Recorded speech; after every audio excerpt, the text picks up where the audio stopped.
বাইর কর।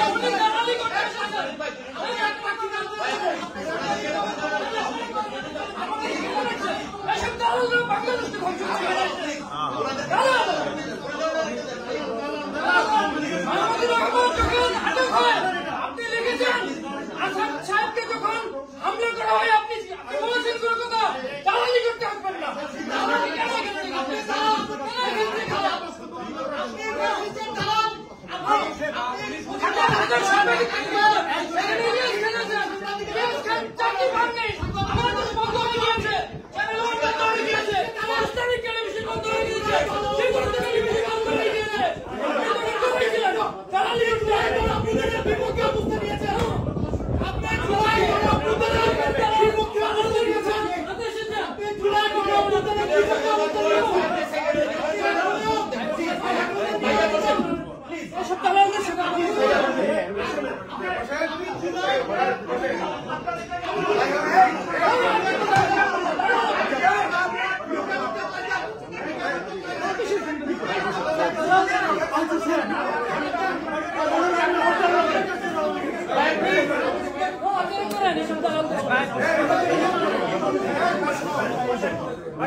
আমার অনুমতি ছাড়া আন্দোলন রিকোয়েস্ট করছি, কেউ কথা বলবে না, দ্বিমত থাকবে।